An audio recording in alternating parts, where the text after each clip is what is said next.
Good evening, councillors and members of the public. I welcome you to this evening's council meeting. Before we start the agenda proper, it is my pleasure to welcome Imam Adil Shah of the Ahmadiyya Muslim community to this council chamber. Adil is also a councillor in East Hampshire. Adil, I invite you to lead us in a time of reflection. Members, please remain seated. Adil. Good evening, councillors. May the peace and blessings of God be upon you all. Most of you know me as a councillor from East Hampshire. And so when I met some of you, I saw that worried face where you were asking, is everything okay you're here? And so in my other hat, literally, I'm an imam for the Ahmadiyya Muslim community. And I will start this meeting with a recitation from the Holy Quran. So the Holy Quran is the holy book of Muslims. And the first chapter is what I'll read out to you. The first chapter is 7 verses long, and Muslims recite it in all of their 5 prayers daily, so about 32 times a day. And the second verse is, in Arabic, says, Alhamdulillahi Rabbil Alameen, which is translated to, all praise belongs to Allah, Lord of all the worlds. It's quite majestic that God Almighty does not mention here that all praise belongs to Allah, Lord of all the Muslims.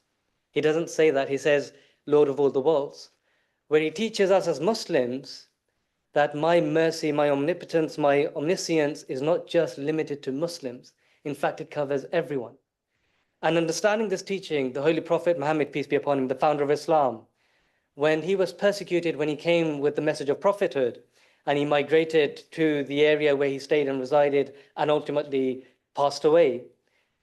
As soon as he reached that area, that town or village, you can say, one of the first things that he did, understanding this second verse of the first chapter, which we recite 32 times a day, was he promulgated a charter. And that charter is known as the Charter of Medina.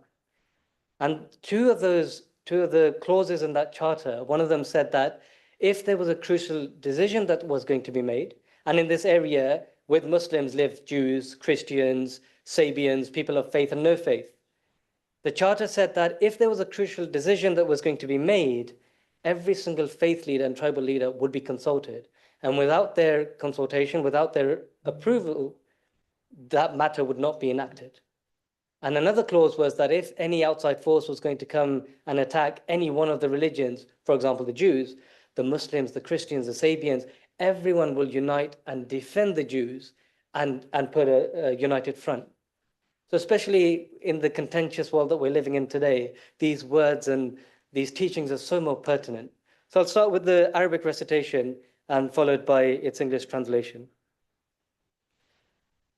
أعوذ بالله من الشيطان الرجيم بسم الله الرحمن الرحيم الحمد لله رب العالمين الرحمن الرحيم مالك يوم الدين إياك نعبد وإياك نستعين اهدنا الصراط المستقيم صراط الذين أنعمت عليهم غير المغضوب عليهم ولا الضالين.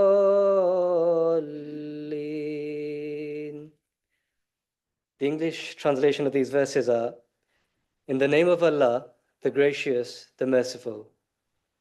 All praise belongs to Allah, Lord of all the worlds, the Gracious, the Merciful, Master of the Day of Judgment. Thee alone do we worship, and Thee alone do we implore for help. Guide us in the right path, the path of those on whom Thou hast bestowed Thy blessings, those who have not incurred Thy displeasure, and those who have not gone astray. Thank you.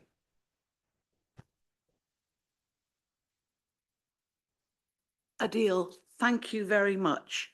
I know that the ethos of your community is hatred for none and love for all, something I think we can all espouse and agree with. So thank you very much, and please take our best wishes to your community. Thank you. And you're very welcome to stay, but I'm sure you don't want to. Thank you. So before we start our meeting, there are a few housekeeping comments. Members, raise your hands to indicate that you wish to speak, and you're operating your own microphones. If you're unable to hear, please indicate. This meeting is being live streamed this evening, and we will be using the electronic voting system using the consoles in front of you. When a vote is called for, they will light up and you will be able to vote. For is on the left, abstain is in the middle, and against is on the right. And we can also agree a recommendation by general assent if that is your way. Speeches will be timed at 4 minutes, other than in accordance with Council Procedure Rule 15.5. Content and length of speeches, and you will be given a 30-second warning before your time is up. Members may only speak once on each item, except in the circumstances as set out in Procedure Rule 15.6. If you are making a point of order, please be very clear about which procedure, rule or law you think has been breached and how, and wait for agreement before you proceed. Please note that electronic devices should only be used for the purpose of this meeting and provided they are not distracting to any other councillor. If the meeting continues beyond 9 p.m, I will ensure there's a brief comfort break at an appropriate point in the proceedings. So, agenda item number 1, apologies for absence. Are there any? We have apologies from Councillor Murray, Councillor Hess, Councillor Williams, Councillor Earwaker, Councillor Atkins, Councillor Clark and Councillor Wicks. Are there any other apologies? Councillor Austin.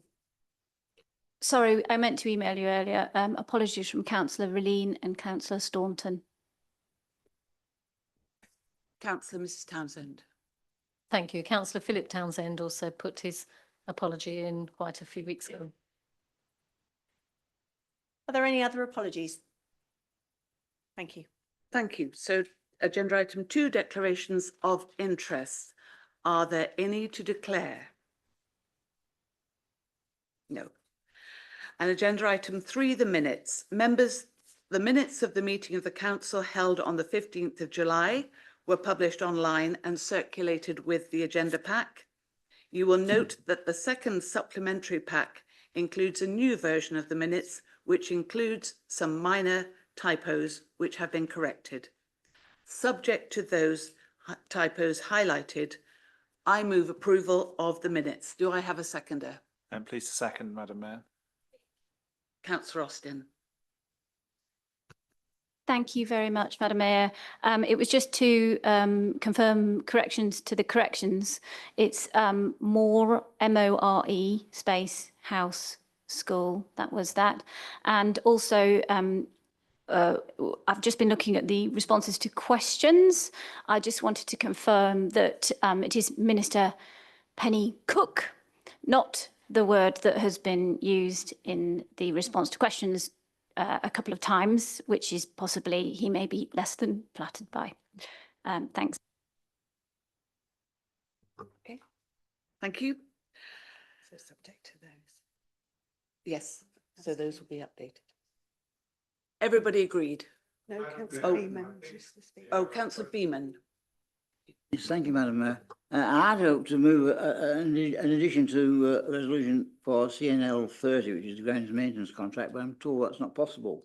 But I would like to strengthen the wording in it. It says in the second paragraph, paragraph 30 says, it was also suggested that any equipment purchased should be marked as Waverley Borough Council property.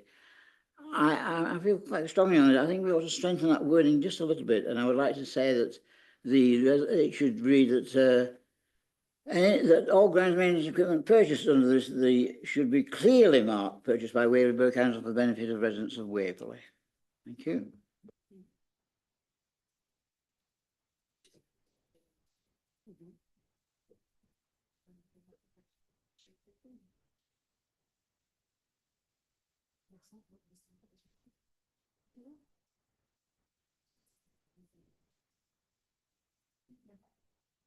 We can't confirm whether that is what was said at the time or not. So really it's a matter for councillors whether they want to approve the minutes on that basis or not, subject to councillor Austin's practice as well. Thank you. So I've been advised that we can't confirm whether or not that was what was actually said at the time. And so are you happy to go on the basis of the minutes and the corrections from councillor Austin? Well, it's up to them whether they want to take into account David Wiggins' change or not.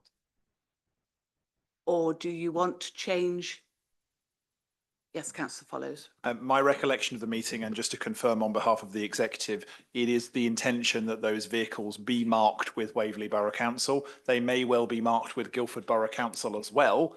But beyond that, I don't think there's anything else I can really add that wouldn't be changing to the substantive decision taken by council, which can't be amended via the minutes.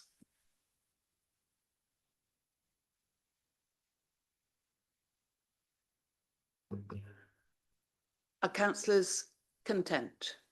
Read. Thank you. Agenda item 4 is announcements. I have a few and the Deputy Mayor has also. Deputy Mayor, would you like to go first? Thank you, Madam Mayor. Just one. Yesterday, on behalf of the Mayor, I attended the in Sussex Air Ambulance morning for mayors across the whole region, and to say I was highly impressed by what they get up to. And what I hadn't realised is that they have a major role in encouraging CPR, cardiopulmonary resuscitation, which they recommend that every single person in our area actually learns. And it seems pretty sensible to me. So what I was going to do was just put in everybody's pigeonholes a little leaflet to urge people to get to grips with the subject themselves and also to pass it to their networks. It won't be tonight, but it will be in the next couple of weeks. Thank you, Madam Mayor. Thank you, David. It's also been a busy few days for us, for me and Paul. On your behalf, we went last week to a private view at the University of the Creative Arts in Farnham of photographic work by women from Ukraine now in this country, entitled Invisible and Visible. It was very moving. Broken legs are visible, broken hearts are not. And then with Councillor Rabini and Councillor Follows, we went to the opening of the Green Hub HQ at Whitley Station, and that HQ enables the Green Hub to do more work and to work more effectively to support vulnerable local young people. And on Saturday, it was Pride in Surrey, and it was good to be there with many from Guildford and Waverley. It was a pleasure to be there with the Deputy Mayor of Waverley, with the Mayor of Guildford, with the leaders of Guildford and Waverley. And it was a very well attended, happy party in Stoke Park with sunshine. Pedro, do you have any announcements? No? Any announcements? Yes, please. Thank you, Madam Mayor. Just to update and notify Council that in accordance with the Officer Scheme of Delegation, paragraph 2.4.5, I have the authority to make changes to the membership of any of the Council's committees as necessary during the Council year in accordance with the wishes of the respective group leaders, and to confirm to Council that I have exercised that delegation recently and appointed Councillor Richard Steiger to the Overview and Scrutiny Resources Committee and Councillor Barker Lomax to the Licensing and Regulatory Committee. And just for clarity, to be clear that the seat taken up by Councillor Steiger, who is obviously a Liberal Democrat member on the council, remains a Green and aligned independent member seat that has been appointed to by a Liberal Democrat member. Thank you. Thank you. Agenda item 5 is questions by members of the public, and there are 4 questions.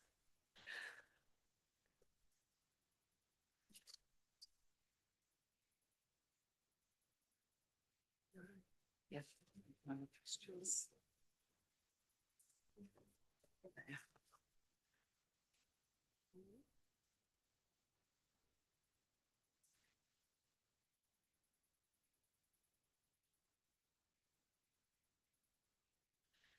The first question is from Heather Pollard. Not here, so she won't have a supplementary. And the second question is from Mr. Daly. And Mr. Daly, you've read the answer. Do you have a supplementary question?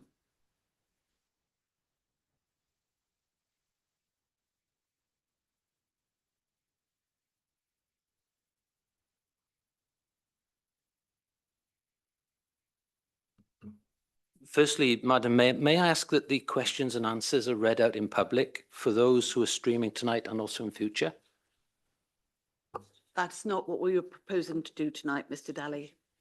Okay, I do apologise. It's what's happened in previous occasions, but okay.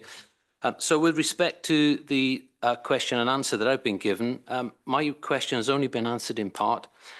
If non-enforcement cannot refund homeowner or agent error, and late payment interest is mandatory, then encouraging homeowners with homeowner or agent error to apply is, sorry, but nothing but a sham. And secondly, carry on punitive late payment interest is actually a great revenue stream for the council at the homeowner's expense and further distress. This is my question. The Right Honourable Matthew Pennycook has been very clear. SIL was never intended to be used in this way. He praises West Berkshire for refunding homeowners and singles out Waverley for choosing not to. You have a legal opinion that gives you the right to do so. So this is my question. When will this council, you, every one of you, honour what you committed to residents in January that in line with West Berkshire, had we filled in the forms correctly and would have been granted exemption, we will be treated as if we had. When? Thank you. Thank you. Councillor Townsend. Thank you, Madam Mayor. Thank you, Mr. Daly, for your supplementary question. The decision of a refund of the SIL for homeowner / agent error, I think it's really important that every case is looked at in the round by our independent person and that the person submits their application for a discretionary review. We cannot say where a council error has occurred, so we are not being, predetermining any result. There may be an error where the council has not perhaps looked at an application in the round, not perhaps noticed that there has been an error by a homeowner or by an agent. It will be up to the independent person to look at every application in the round and to make their recommendations. And we look forward to people submitting their applications. So whilst you may be assuming that there's a homeowner or agent error, I don't think we should make that assumption. We have left the criteria extremely broad so that it covers, that it's not prescriptive, and so that we can look at every single case and every single error. So I would urge people to put forward their applications so that we can issue, where appropriately, refunds to people, as in your case we have done. And I think just prolonging things and assuming that it is a homeowner error or an agent error is only prolonging what is a very distressing, I appreciate, situation for applicants. Thank you. Thank you. Helen Grant, yours is a third question. You've had an answer. Do you have a supplementary?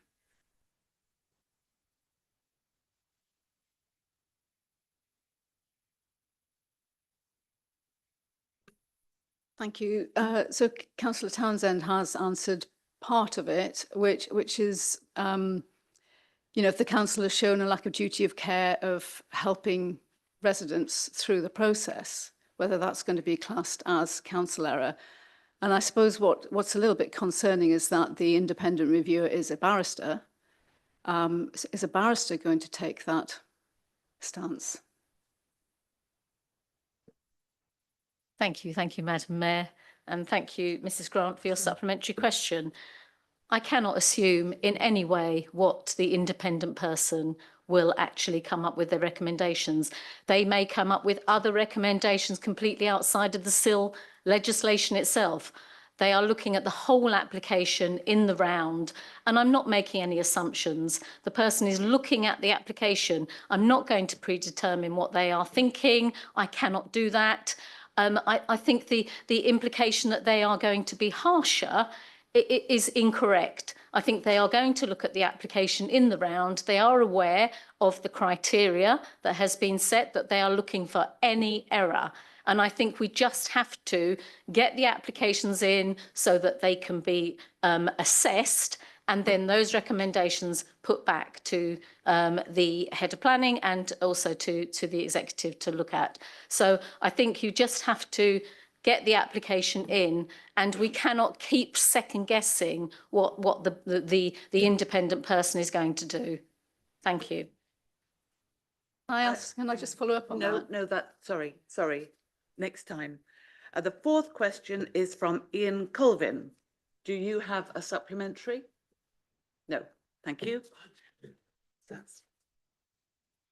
So now we come to agenda item 6, which is questions from members of the council. There are 6 questions. The first is from Councillor Beeman. Do you have a supplementary? Thank you, I'm not supplementary question as such, or I will be writing to the portfolio holder just to clarify certain issues. Thank you. Thank you. Question 2 is also from you, Councillor Beeman. Do you have a supplementary? In this case, I do. I mean, my question was that what representations have Waverley made to central government, either directly or indirectly? And the answer I've been given is that just there's been numerous consultations which the council has engaged in. I think the Planning and Infrastructure Bill, which is currently still in the House of Lords, I believe, is quite a significant piece of legislation indeed, which it could weaken, in fact, council representation. So I was just curious as to what actual physical consultations Waverley submitted. Councillor Townsend. Thank you, Madam Mayor, and thank you, Councillor Beeman. I did speak at length to the head of planning about this, and to be honest, it's a very broad. Consultations have taken place in various guises on this particular point. And I think what would probably be best is if we have a separate conversation with Claire and discuss what's actually been submitted through different various parties that the planning officers are part of and how they've submitted that. So it would have taken up pages and pages of response. So I think we need to hone it down to the particular area and the particular different responses that have gone through. But I agree with you that I think that we don't want that in any way, the environmental protections within that particular article. We do not want it weakened in any way. And I think that the representations that have been made have been clear on that point. Thank you. Thank you very much. Thank you. The next question is from Councillor Murray, who is not here, but I think Councillor Beeman, you're going to ask a supplementary on his behalf. Yeah, I'm going to get tired of this, Rick. Yeah, thank you very much. Councillor Murray isn't available tonight, but he had asked me, and I did put it forward for clearance whether I could ask this question, and he agreed to it. And I know the portfolio holder isn't here to answer the question, but I do think I'd like to put on record. The question is, will the portfolio holder commit to having a review of the street cleansing contract with the input of farming councillors to ensure that any enhanced cleansing schedules can be budgeted for 2026 and 7? Thank you. Thank you. Yes. Not this.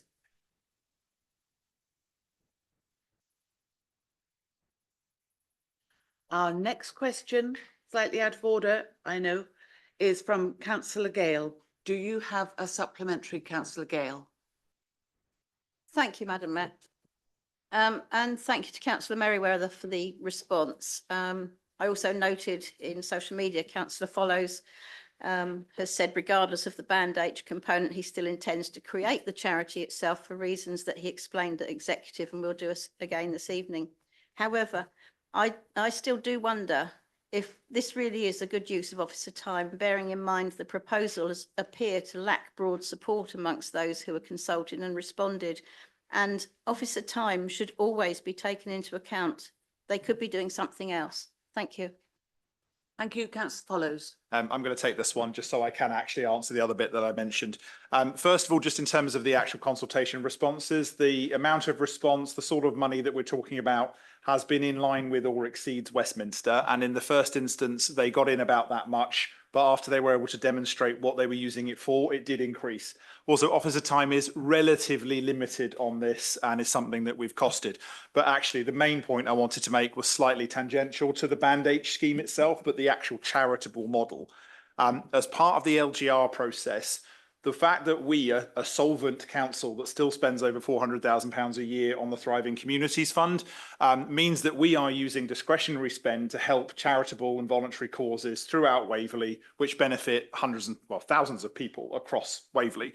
Now, the attachment of Woking and other places with financial constraints, as well as a unitary that has responsibility for adult social care and children's services, will mean that there will be extreme pressure on discretionary spend in that unitary.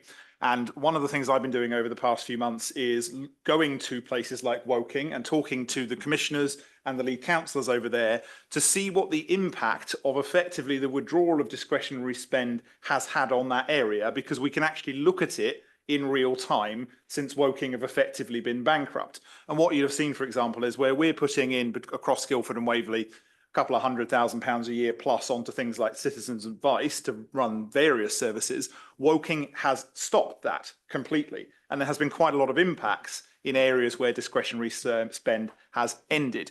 Now, one of the things I've started to investigate with officers is that if we have a charitable organisation that's set up for Band H and that we draft its scope appropriately, i.e., let's just say off the top of my head, bringing it, dealing with charitable causes or voluntary causes within the territory that we currently call Waverley. I'm sure it'll be better than that. But it could mean that the council could donate itself in its last years to that pot and provide some of the discretionary spend that we do now via the charity for the first couple of years of the unitary, which might smooth the path over through into that first couple of years of the unitary, which I foresee to be very rocky indeed at this point, looking at the numbers. So that is one of the reasons why I'm still intending to go for that, for its own reasons and others. And I'm happy to take that further up online when I've got more time. Thank you. Thank you. The next question is from councillor Hyman. Do you have a supplementary?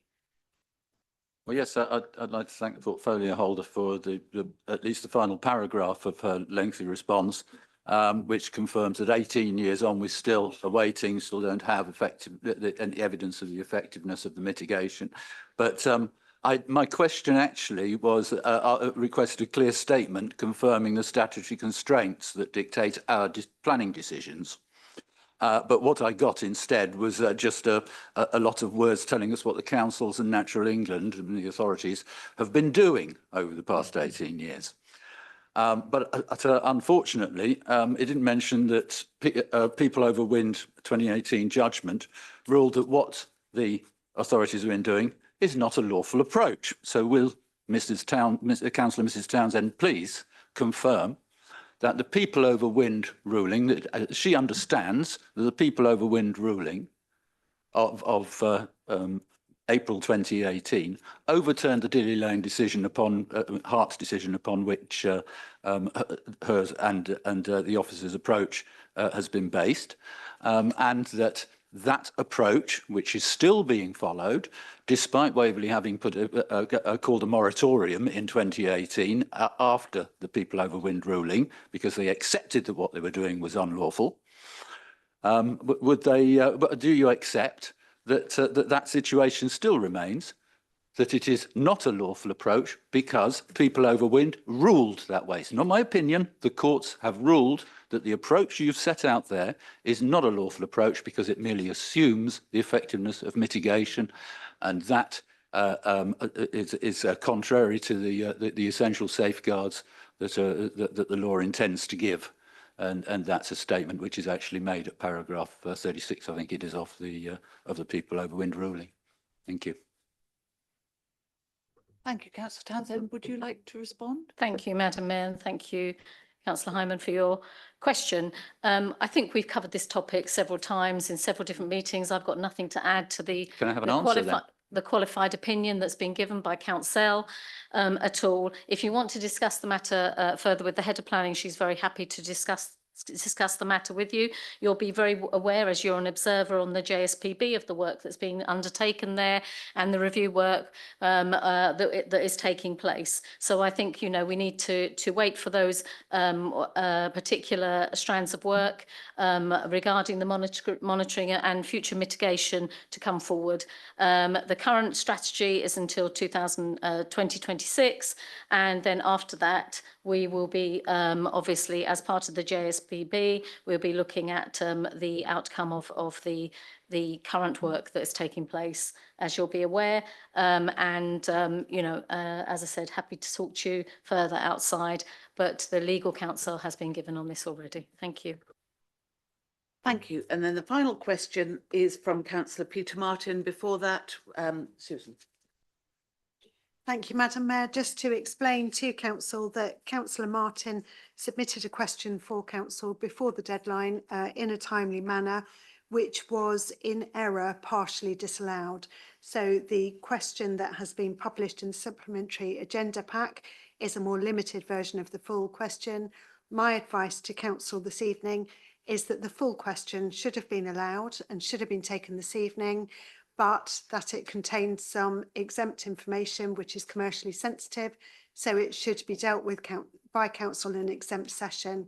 So you have been handed a sheet on pink paper of the full question, and my advice to Council this evening is that you do take Peter Martin's question in full, but that you consider a motion from the Mayor in accordance with section 100A4 of the Local Government Act that the public be excluded from the meeting during consideration of the matter on the basis that the nature of the business to be transacted, if members of the public were present, there would be disclosure to them of exempt information in line with paragraph 3, Schedule 12A Local Government Act, that it relates to the financial and business affairs of a body, being the council, and secondly, that the public interest in maintaining that exemption outweighs the public interest in disclosing the information. If you want to move that motion, Madam Mayor. So I move that. Do I need a second? Yeah. And I need a Happy to second, Councillor Madam Mayor. Follows. Yeah. So regretfully, You need agreement from oh, Council. we need agreement from everybody. Agreed. Agreed. And so we have to ask the public to leave us. Thank you. If they want to go outside, we can pull them back in as soon as we've finished. Do you have a copy? Can we not have a written response on pink paper that's... I haven't. Well, no, I mean, why are we throwing people out totally unnecessarily? I mean, Councillor we're meant Hyman? to be representing these people, not Councillor throwing them Hyman, out.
We invite members of the public back and get on stream again first.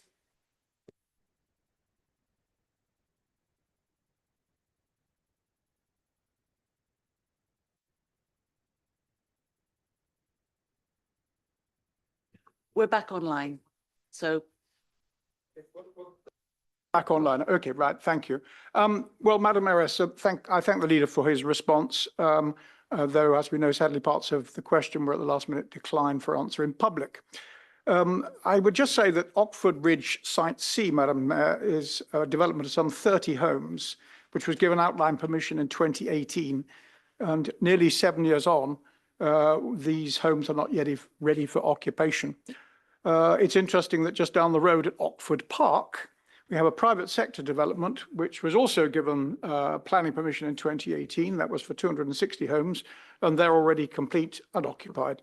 There is a pretty stark comparison between the two sites, just a mile apart, or less than a mile apart. 2 months ago, Madam Mayor, in reply to a question from Andrew Bolton, a member of the public, and as verified in the minutes tonight, so the leader said that Thames Water were holding things up. Yet Thames Water completed their work in February, as I understand it, and a completion certificate was issued. So I presume now that Thames Water is not and was not holding things up, although I've seen since in the confidential note that there's some clarification of that. 2 months ago, again, you said that snagging and road surfacing were Councillor the main Martin, issues. is there a question Yes, coming? that I've said, the question is now coming. 2 months ago, you said that snagging and road surfacing were the main issues. And that you were confident in that the contractor, namely Thacom, would meet all their obligations. My question is, 2 months on, do you still have confidence in the contractor? And then also, you now say that development after 7 years is substantially completed. You say just 20 of the 30 homes will be ready in the coming months, subject to snagging. Snagging seems to be taking a very long time to complete. And the other 10 homes will be considerably delayed beyond those few coming months. So why is this fairly fundamental issue of access by road such an issue, especially when I understand the county has accepted a reduced scope for the new carriageway construction? I do thank the leader for the confidential briefing, which I will look at very thoroughly. But I think what those on the waiting list and members of the public want to know is, when will the snagging be complete? When will road surfacing be complete? And when can they move in? Thank you. Councillor Follows. Well, there are a number of supplementary questions as well as some statements. And it's interesting, Councillor Martin, that you compare this to the development at Carla Homes. They are in stark contrast in every single way. The things that we have built on Oxford Ridge, not just at Site C, but at A and B. I'm not going to include D, by the way, that was done under the last Conservative administration, because at the moment we're going to have to look at redoing all the doors, all the windows, some of the brickwork, some of the roofs, because frankly, you cheaped out on social housing tenants in 2018 and beforehand. So I won't be lectured on the construction of social housing by the other side of the chamber, but let's just go into some of the details of your supplementary question. It is in stark contrast to the Carla Homes development, because the houses that we've built are good quality. They are made of proper materials that are of good quality. They are to a high environmental sustainability on their construction, and even more so, provide almost net zero uses for residents who live in them. I assure you, it is in stark contrast to the Carla Homes development. I've spent a great deal of time in that development. I'm one of the few people in this room that actually voted against it because it was bad at the time. You, by the way, were not. You know, I think we're seeing many of the issues on that other site come home to roost. But let's get back to this one here. County have agreed to go back to the original agreed carriageway surfacing. This is not a case of they've changed their mind. They changed their mind to go beyond what we had originally agreed at a reasonable level, and last minute went up to nearly double the budget to do work that was fundamentally unnecessary. We are glad, all of us in this room, and particularly my co-councillor, Councillor Keele, and I, that the County Council have gone back to the original level of cost for the carriageway. Now, Thames Water still had issues as recently, this is for plots 1 to 10, as recently as February 2025. So to say they are not material to some of the delays over the last few months would, of course, also be false. There are some snagging issues that we've dealt with partly in exempt and will be dealt with further through the note that you will receive. So in conclusion, Madam Mayor, my statements that Thames Water had been contributory to the delay, that Surrey County Highways had been contributory to the delay, and discussions regarding snagging at various levels with THACM were contributory to the delay, are absolutely and completely true, as borne out by the question that's been given, the response in full, but also in exempt. So you will obviously get some further information in exempt as to the nature of the ongoing discussions between Waverley and THACM, because they are commercially sensitive at this point. But I have to say, we have done, as this council, an incredible job at recognising that social tenants are human beings, something that I don't recognise this council having done for many years, I have to say. That's one of the reasons why we had to have the Pride or Prejudice group, when at least one member of this chamber decided that social tenants didn't have any issues and we could just ignore them. And actually we build good quality houses that had environmental sustainability at their fabric and in their operation to save residents money. And that is what we've done, not just in Oxford Ridge, but we've done in Chiddingfold. We will soon be doing in Elstead and Hindhead and various other places. And I'm very proud of our record on social housing in this council. Thank you, Madam Mayor. Thank you. We come now to agenda item number 7, the review of Executive Working Groups 2025. Are there any questions on clarity? No. So, Councillor Follows, would you like to move the motion? Yes, happy to move, and I believe I have a seconder. Happy to second, thank you. And would you like to reserve your right to speak? Yes, I will, thank you. Thank you. Councillor Follows. Thank you, Madam Mayor. Recognising, as ever, finite resources of a local council at any point, but particularly in democratic services, not to mention the fact increasing collaboration with Guildford as well as local government reorganisation. Officers and I and a number of members of the executive took an opportunity to review the existing executive working groups, temporary executive working groups, for their effectiveness and their purpose. And in undertaking that review, we have identified a number of groups that can be amalgamated or restructured and intend to take those decisions as noted in the report. My hope is this isn't too controversial. It should free up some officers' time whilst not removing any of the executive working groups that are dealing with current matters.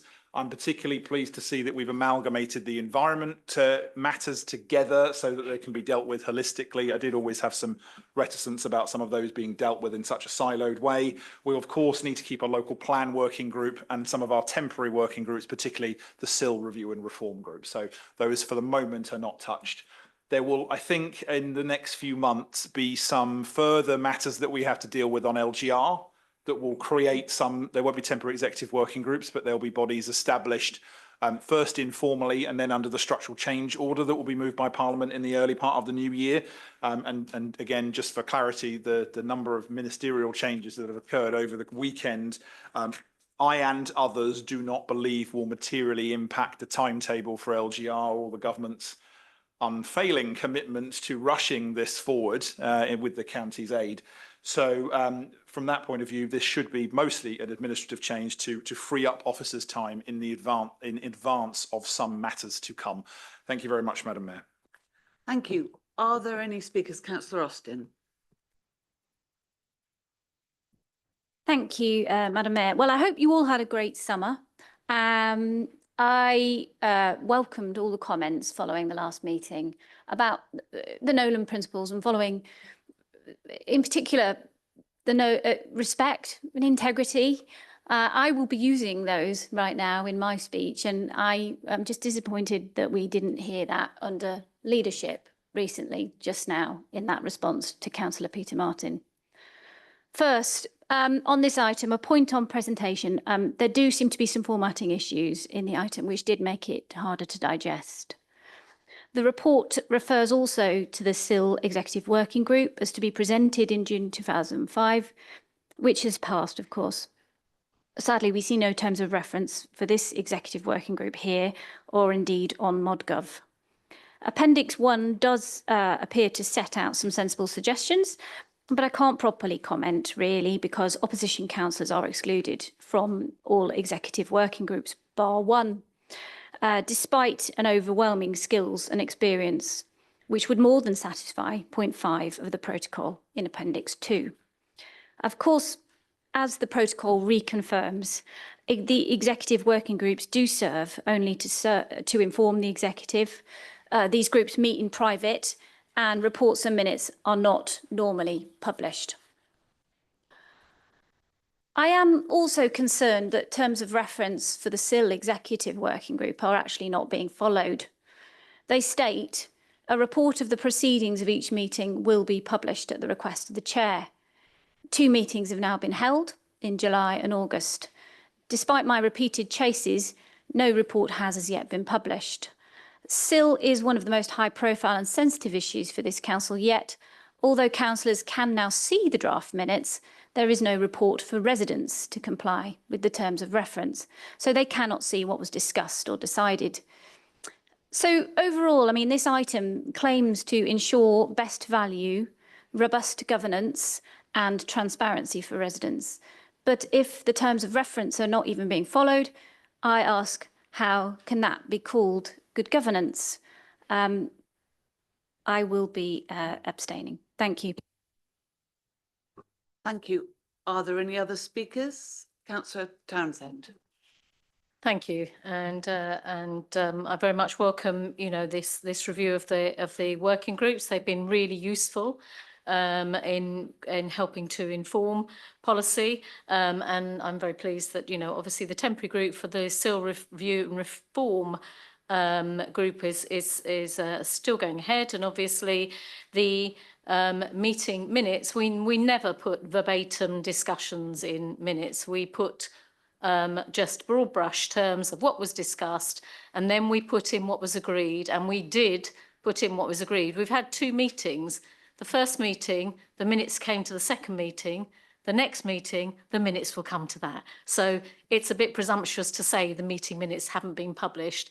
They will be published. We won't put a verbatim conversation in it. It will just be the matters discussed and what was agreed. Thank you. Thank you. Any other speakers? Councillor Keel, would you like to speak now? No, I'm fine, thank you. Councillor Follows, you have a right to reply.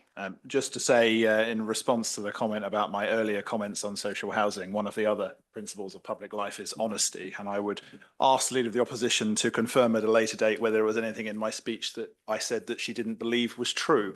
And if she wants to raise that at the next council, I'll happily debate it. But ultimately, I am quite content that everything I said, even the references to the actions of other members, are indeed quite verifiable in the public record. In terms of these groups, I concede there is some timeliness issue in the production of minutes, and that's something that I will discuss outside of the meeting. But they are intended to be following the rules, the terms of reference set out by that group. I think the reason that they're probably not in this report is that the group was actually in the midst of discussing its own terms of reference as part of its actual process, I believe. Otherwise, though, I think this, as I said, it gets us to the point where we focus some of the groups that need to be focused. I will just also remind people that one of the primary purposes of the executive working group is to help inform the executive member on matters of policy in the way that they see fit to the most appropriate way of running their particular business and their departments. In the same way that you do not have Kemi Badenoch rushing into private meetings with Keir Starmer, we don't necessarily always, as political groups, involve the other side in the nuances of the discussions that we're having. Where we need to and where appropriate, we have these things as open and as clear as possible. But just to be clear, for anybody who's under a misunderstanding of what these groups are for, it is to make sure that the executive member, who has often a very broad policy remit, has the support that they need to get their job done. It is not supposed to be a council committee run under proportional rules in those ways. That's what ONS is for, and working groups of ONS. And I again repeat my point that I've said many times in this area, task and finish groups of ONS are entirely within your remit. And if there are things that you want to do in that realm, you have only to make that point in your sessions. Executive working groups outline what they're for. As far as I'm concerned, they're doing the job.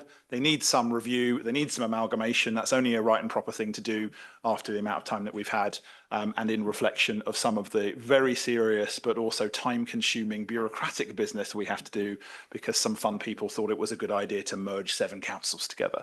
Thank you very much, Madam Mayor. Thank you. So we have a recommendation. The recommendation is that Council resolves to note the amendments the Council's executive has made to the governance arrangements relating to its working groups and advisory boards. Please vote when your lights show.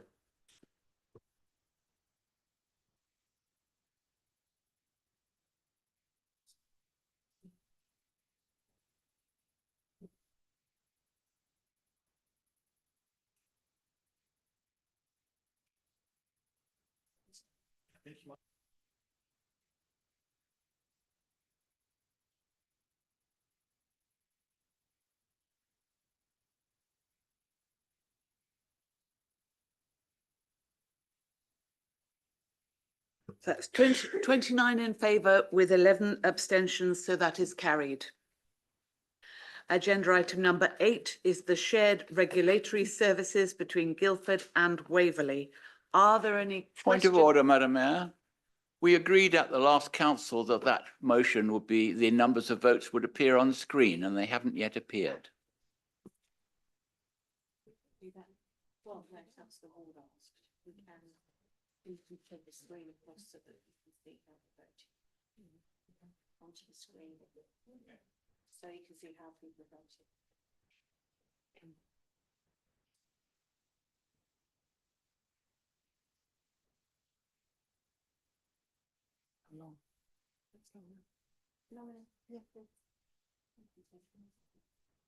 Okay.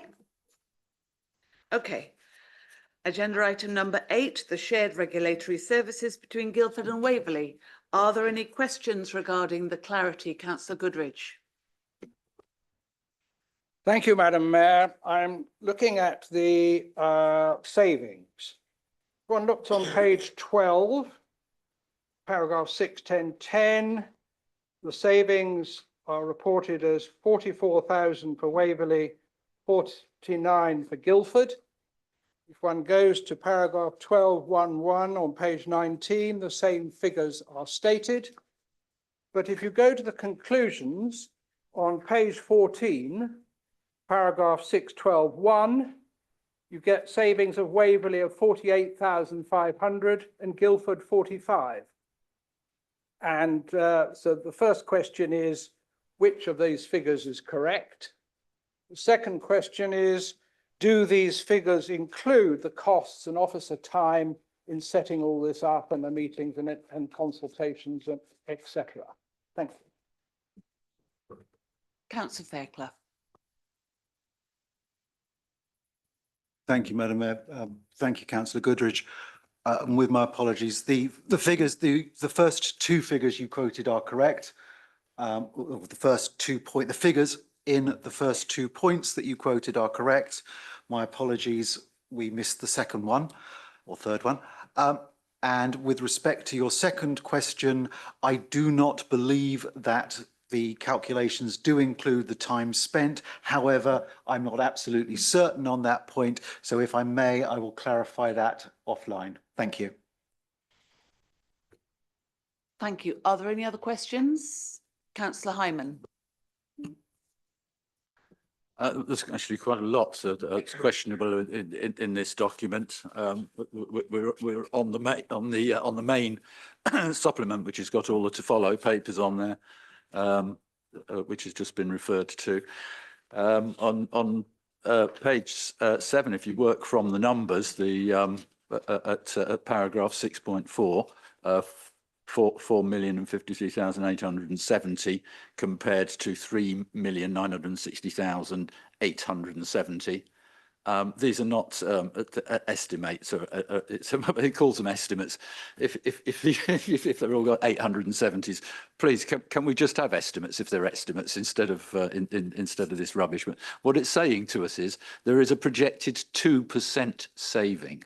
That's what we've got, £93,000 saving, which is completely uncertain because the paragraph that's just previously been referred to. Councillor Hyman, actually do uses. you have one specific I'm going to be question? interrupted constantly, aren't I? I can see that. One question. A question. Just one. So anybody else can ask as many as they like, but it's just one. Well, is it? do you have a question of clarity? Yes, can you please explain why we have a projected 2% saving from a 3% reduction in staffing, and whether, as paragraph 3.5 tells residents, why residents would not think that this is actually the purpose of this is not to save money, because it won't, but that it is to increase the internal promotion appointments for existing staff to vacant posts, and why it says at the beginning that we've Councillor got Hyman, to do I am it. going to interrupt you But at again. the end, it says it's It has to extremely be- dangerous to reduce staffing It has levels. to be a question of clarity. Just a Can you question. clarify then, please, why at the beginning of this report it tells us that this is that we're going to be reducing staffing levels by 1.9 FTE, despite us being short of staff already and got vacancies. We're already making the savings because we've got the vacancies, so these savings aren't going to be any greater than we've got at the moment. But why at the end, I will refer you to the particular paragraph on the page because I think it's important. It says, where have I got it?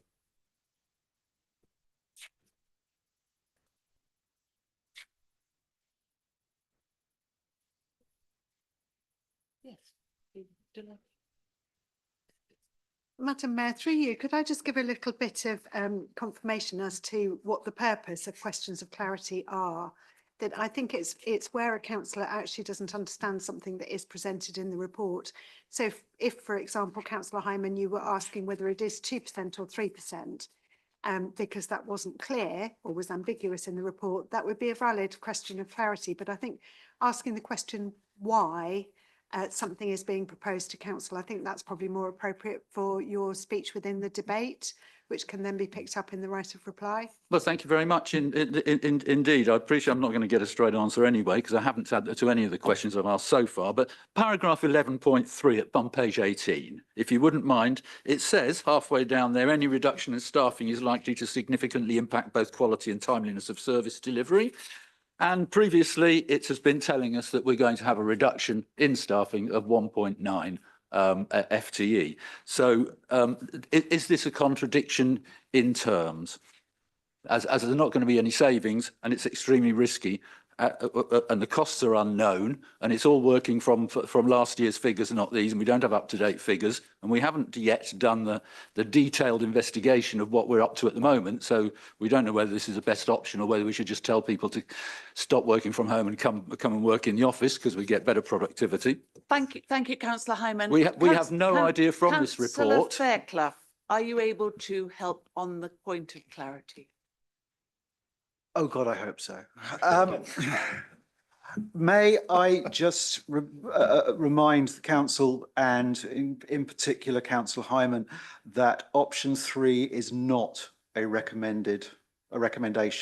If council were to read the papers, it is 11.2. Option 2 established a shared regulatory service function. This is the option recommended by this report. So I don't know whether that addresses Councillor Hyman's question, but I think it does. Thank you. Thank you. I'm just looking for any other questions for clarity and see none. Councillor Fairclough, would you like to move the motion, please? Thank you very much, Madam Mayor. I do. And do you have a seconder? Pleased to second, Madam Mayor. And would you like to reserve your right? I would. Councillor Fairclough. Thank you, Madam Mayor. Continuing that theme, I'd also like to thank the officers who've prepared this comprehensive report.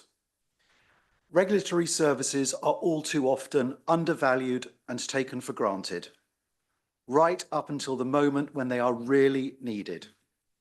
I'd argue that, other than bin collections, the regulatory services team has the greatest day-to-day impact on the greatest number of residents in this borough.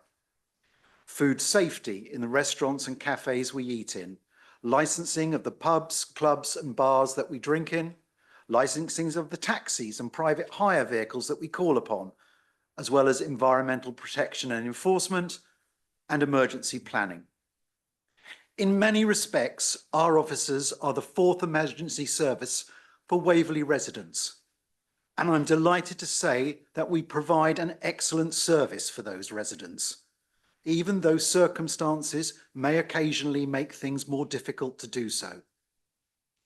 We are continually seeking better ways of delivering a better service to residents. And in collaboration with Guildford Borough Council, these recommendations will allow us to do so.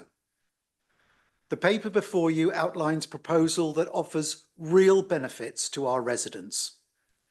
No doubt many will, and indeed already have, focused on the immediate estimated staff saving of £93,000. There will also be savings from the negotiation of single contract for services currently provided separately to Waverley Borough Council and Guildford Borough Council, as well as general improvements to our systems. And of course, there is the requirement for interim staff. As you might expect, knowing that these proposals were due to be brought before members, both Waverley and Guildford councils have held posts vacant by deploying interim staff, thus giving us the flexibility to redeploy staff where appropriate, minimising the potential of incurring redundancy costs. But please do bear in mind that the financial savings are merely the tip of the iceberg.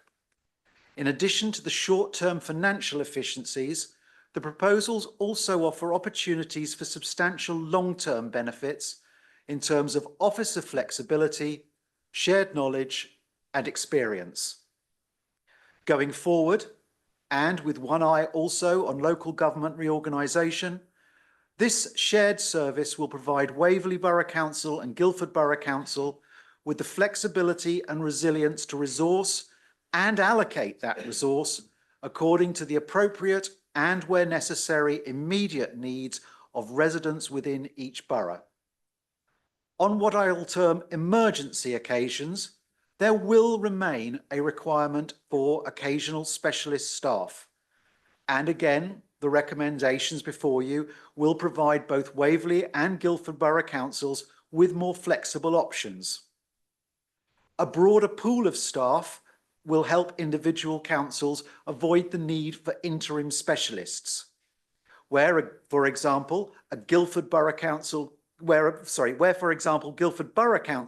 has an officer with specialist knowledge that Waverley Borough Council does not have, we can draw upon that knowledge without the need to bring in an external interim appointment.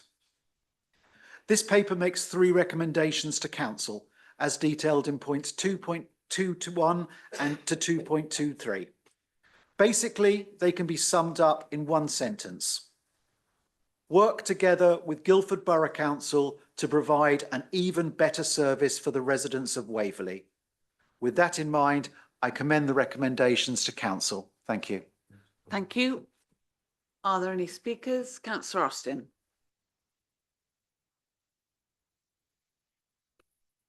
Thank you, Madam Mayor. Unlike other sharing suggestions recently which have come to council, this one does marginally save money. 2%, £93,000. There we go. There we have it. I'll keep my comments brief. One must question, with only 15 months left to run, whether this change is appropriate and necessary, because it feels very much that this decision is about providing staff cover rather than adding value or adding a value offer to the taxpayer. I note that across Waverley and Guildford, there are presently the equivalent of 7.4 full-time equivalent vacancies, of which 2.4 are Waverley's.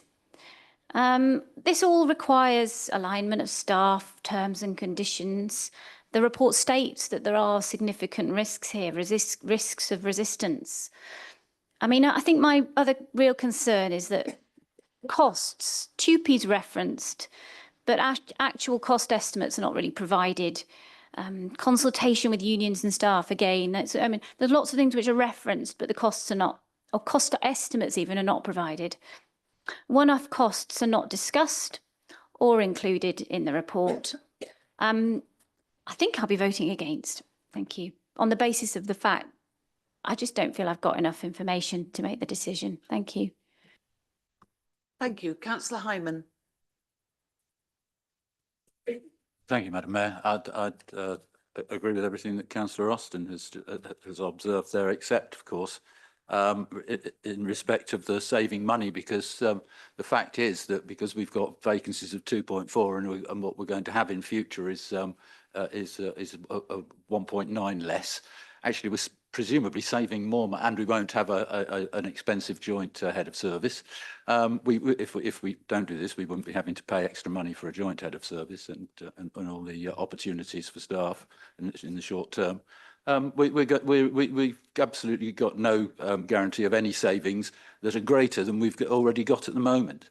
I understand we've got problems. I think it's a very valuable service. I would be voting for this because it makes sense, but only if it's done properly. And paragraph 6, 10, 11 on page 12, the very bottom of page 12 of the supplementary pack that you've got, says that it tells us that a detailed study of the current resource use at both councils is going to be carried out between now and the new year. So we're going to make the decision now, and then we're going to find out whether it's a good idea next.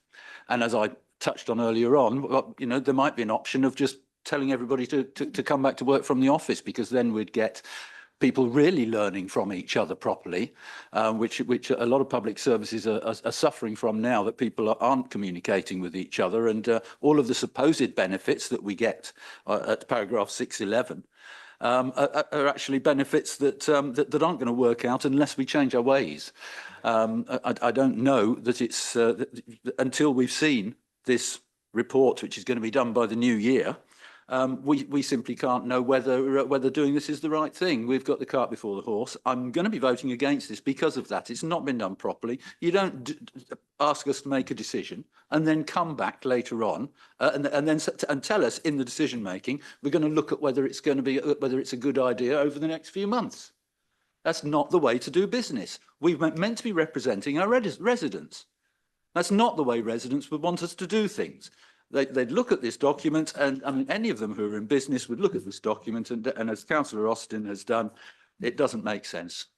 You know, it's not the way to do things, and so I'll be voting against it as a matter of principle because it hasn't been done properly, not because I'm actually against the idea of trying to save money by amalgamating, and because I think it could work properly if it was done properly. But why now, just for the sake of a year? I don't know. I think it's likely to be another mistake costing us money. So I will be voting against. Thank you. Councillor Townsend. Thank you, Madam Mayor. I mean, 2% and 93,000, that's an awful lot of money in my book, to be honest. And I'm surprised that anybody thinks that it's not a lot of money. And if anyone thinks this is months, I mean, they're particularly naive about the unitary process. We are not going to have day one us joining other councils and all of the services being aligned. You are naive to even think that this is going to be months. This is going to be years, and there will be savings over this for years. We are thinking realistically about the future for our residents and how the unitary authorities will align. And I think it's really important to not be thinking that this is a few months, because you will be wrong. I think this is totally appropriate. There is so much crossover within these services, and the expertise that can be gained through amalgamating the services together, bringing them together. I think it's completely a no-brainer, And 93,000 may not be a lot of money in Councillor Austin's book, but in my book, it's a lot of money. Thank you. Thank you. Councillor Martin. Thank you, Madam Mayor. Well, as has been mentioned, this council approved a merger of departments in Guildford and Waverley, where it was going to cost more money post-merger than pre-merger, which I found rather surprising, and I voted against. Now we have a proposal to merge two departments, but we get to 2 to 3% saving. Well, £93,000, of course, is well worth having. But I would say that that is probably within the bounds of error in terms of investigating and looking at possible mergers, especially when we don't see any one-time costs. I do understand Councillor Townsend's view that maybe there'll be longer-term savings when we bring them together, and perhaps there will be single contracts that can be pursued, but none of this has been identified. So on the basis of the information that we have, I don't think this is a good proposition. And I hear again what Councillor Townsend said about LGR and getting us set up for that, but that's not really the justification that's built into this proposition here. I have to say I would prefer to leave us with option one and to do nothing as regards this, and I will be voting against the proposition to do otherwise. Thank you. Thank you. Councillor Barker-Lomax. Thank you, Madam Mayor. I do not see how we can justify the inevitable management upheaval of this recommendation in the light of the other huge changes arising from LGR just around the corner. I would maintain that the risk to Waverley, given Guildford's recent regulatory challenges, outweighs the forecast benefits of under 100k.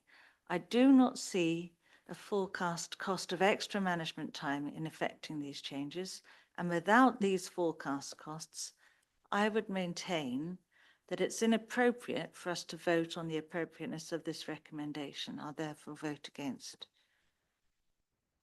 Thank you. Councillor Keele. Thank you, Madam Mayor. Others have spoken of savings, but in my view, the non-cashable benefits are worth reflecting on too. Improving the ways of working for the service by increasing the flexibility of the team to cope with absences, giving the ability to reduce the reliance on expensive external contractors. Shared knowledge and expertise will help the offer of both councils, which will improve the services to our residents. This will help us to become better prepared for LGR, which is a process that, as Councillor Townsend has said, will take a very long time. Thank you. Thank you. Councillor Ken Reid. Thank you, Madam Mayor. Until the last speaker, most people have focused on saving money. And of course, we're not here just to save money. We're certainly not here to increase the amount of spend. But one of the key facets that we should be addressing is improving services delivered to our residents.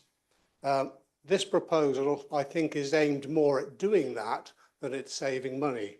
And I would just like to quote Oscar Wilde in that he said, "A cynic knows the price of everything, but the value of nothing." Thank you, Madam Mayor.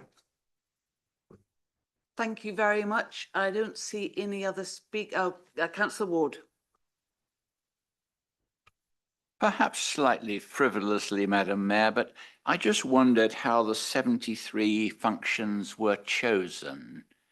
My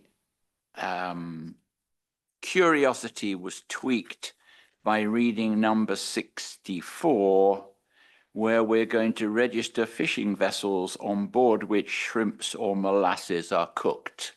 I'm not sure that applies to Guildford or Waverley, but I'm sure the proposer will enlighten me humorously in his reply.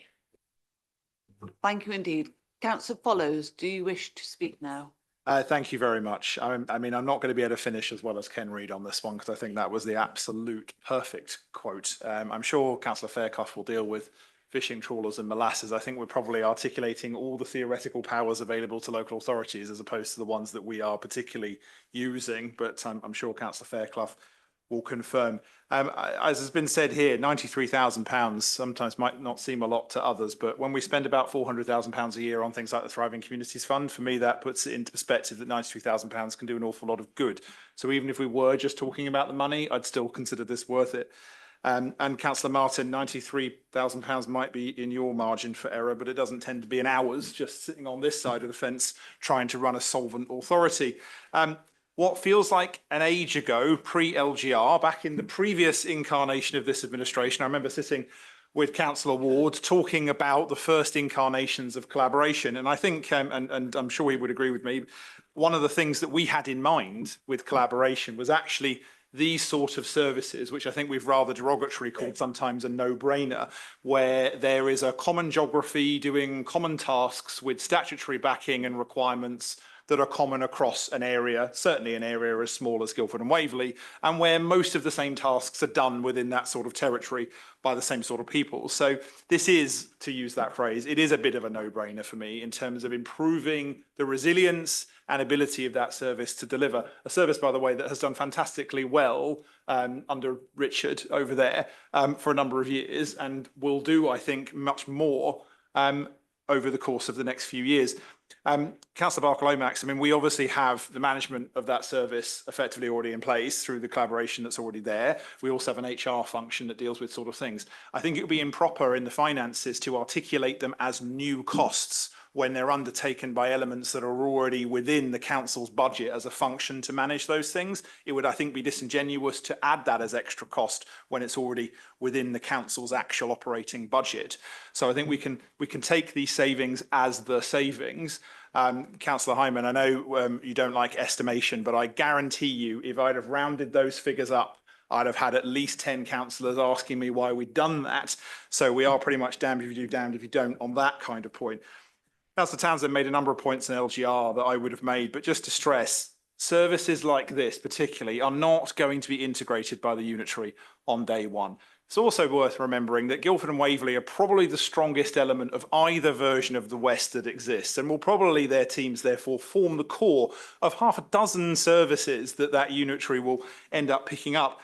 And again, just to remind some of you as well, existing unitaries, and these are unitaries that were actually set up over a normal time frame of 3 or 4 years, sometimes retain departments for a long, long time. Wiltshire, for example, I believe still has 7 elections teams to this day, and theirs was done properly some years ago. Because as you will find, particularly with things like waste management and indeed regulatory services, what you actually still need is regionalised components within that unitary and areas that can respond to specific issues within a subdivision of the geography of those unitaries. And it means that actually for things like this, it is not just a no-brainer for Waverley, it's not just a no-brainer for Guildford and Waverley together, it is in fact a no-brainer for the unitary as well, because we're actually doing some of the difficult stuff now, stuff, by the way, that we don't have anywhere near enough time to do properly as part of that unitary process, and in the process, saving £93,000, which I don't sniff at, and is roughly a quarter of the Thriving Communities Fund in terms of equivalent value. So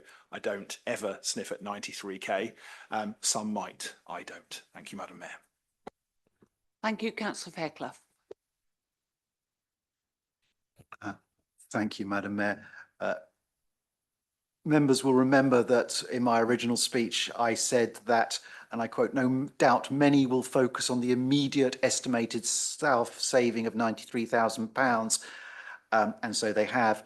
For what it's worth, I actually think residents will be happy with an initial 2% saving, particularly if they are going to receive a better, more efficient, more flexible service." With respect to Councillor Ward, if my colleague Councillor Williams was here, he would remind the Chamber that this council has declared a climate emergency. If this does lead to flooding at levels where fishing vessels may be seen to operate in Waverley, I think it is best to be prepared. This paper is not just about savings, immediate or otherwise. It is about providing the optimal level of service for our residents. The recommendations before you will allow us to do so. Once again, I commend them to this chamber and I will certainly be voting for them. Thank you.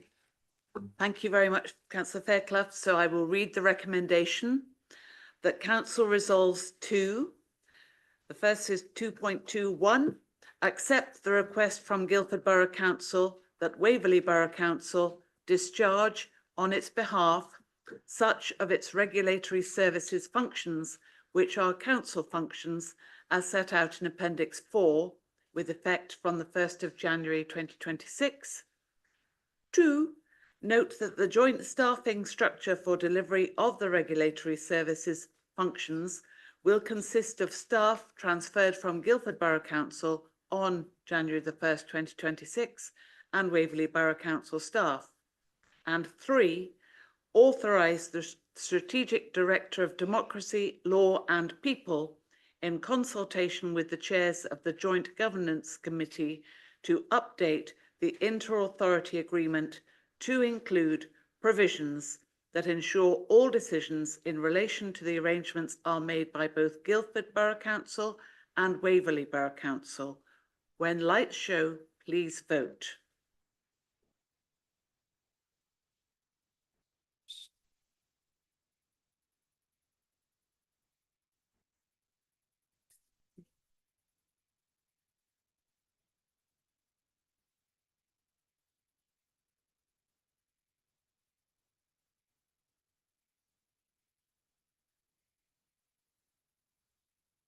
That is 32 in favour, 2 abstentions and 6 against. And would you like to show? We just did. Oh, it is. Thank you. So that is carried. Agenda item number 9 is the financial outturn 2024 to 25. Are there any questions of clarity, on clarity? No. Oh, I beg your pardon? Councillor Hyman. Actually, in reading the document, I've found in this, in some of the tables, that it's very difficult to know what each bit is referring to. The lines, the things don't line up, and there aren't boxes. Is it possible that someone can look through them before they're published and make sure that they are easy for us to read? Because obviously, you know, it's difficult enough for members to understand the background to all of the figures that are dumped in front of us. And when we're reading something and then realise that actually that's to do with the item above or the item below, then it does make it even harder for us. And also the size of the text in some of them. I mean, particularly if I refer to page 64, 65, for instance, that sort of thing, I have a great deal of difficulty with those. I did have some specific questions in respect of the. I've written on the papers, but we are is page 85 within this item? This is the financial outturn. Shall I see if there are any other questions on clarity? No, nothing more, thanks. Thank you. No other questions on clarity. Councillor Merriweather, do you so propose? I do propose, yes. I hope I've got a second. Do you have a seconder? Indeed, Councillor you do. Follows. Thank you, Madam Mayor. Do you reserve your right? I do. You do. Councillor Merriweather. Thank you, Madam Mayor. Hello, everybody. I hope you all had a lovely summer. Just to pick up on Councillor Hyman's point, yes, the justification, the vertical justification, I can understand can be confusing, and I'll talk to the team about that. But I think our documents are available in an accessible format for anybody who's struggling. There is a there is a lot of information here. I'm sure if we put in less information, we'd be accused of holding back. So I'm sorry that the volume of information has to be compressed the way it is. But anyway, turning quickly to this report, which starts on page 45 of the supplementary pack. Yes, the report, the appendices are very detailed. So what I'm going to focus on is drawing out the common key themes that I would like to draw your attention to reflect on. Starting with our general fund revenue account, that funds all of our core service income expenditure, except for social housing and capital. While the headline underspend in these areas is £1.6 million, equivalent to almost 10% of the net general fund revenue budget, the bulk of these savings, 88% of them fully, are from unspent staffing budgets where in a seller's labour market, we've been unable to fill skilled vacancies of budgeted cost. This can create a stressful, if not an unsustainable, activity variance, not a rate one, and it can come with a non-financial cost as our officer teams work within those gaps to maintain service levels. We routinely have to resort to temporary and agency staff at higher rates to fill these gaps to ensure service delivery, but in fact we have seen some improvement in those metrics in the last year. as well. But as pressures of local government reorganisation build, we should be realistic about our expectations going forward, particularly if pressures are put on us not to employ permanent staff. Elsewhere, shortfalls in income, and especially at Waverley Training Services and in planning fees, were more than offset by overperformance in our treasury function and our car parks.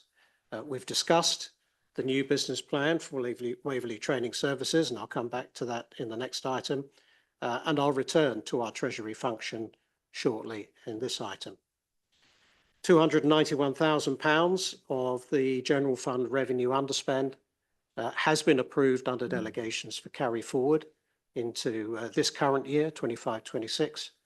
But for general fund capital, we also have much more significant capital budgets to roll forward into this year, and they're outlined in Appendix 6, largely due to project delays commonly outside of our control. Turning now to our council social housing, for both the revenue and capital sides of our HRA, similar themes apply, producing a headline revenue underspend of £1 million and significant capital budgets again rolled forward into this current year. Turning now to our corporate reserves, they demonstrate our continued strong commitment to genuine financial resilience, and we're presenting over £5.3 million of uncommitted general fund revenue balances at the 24-25 year end, or over 30% of our general fund revenue net budget, comfortably equal to the benchmark 3 month worth of spending. Next, and in addition to a section dedicated to analysing receivables owed by debtors to this council, this report also concludes with the Treasury Management Annual Report for 24-25, which details how the Treasury team continued to achieve our enhanced interest returns in 24-25. And speaking of overwhelming skills and experience, our qualified Treasury team has collectively 65 years of combined experience.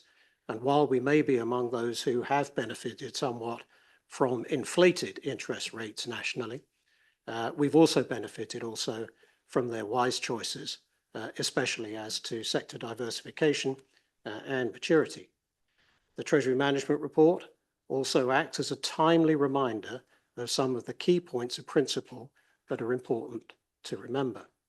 First of these is that cash and funds are not the same thing.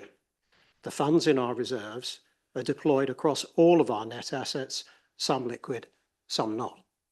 While there is some correlation overall between the liquidity of our assets and the cash flow profiles of our funds, which officers monitor carefully, specific funds are rarely, if ever, represented by ring-fenced cash deposits. Second, our Treasury operation is pooled across both the General Fund and the HRA, and interest earned is apportioned according to the relevant rules and requirements that prevail.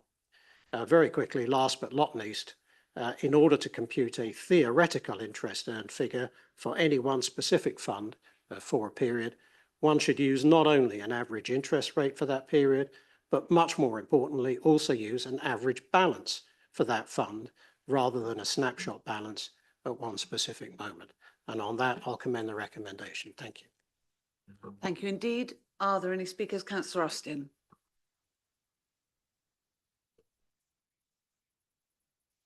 Thank you, Madam Mayor.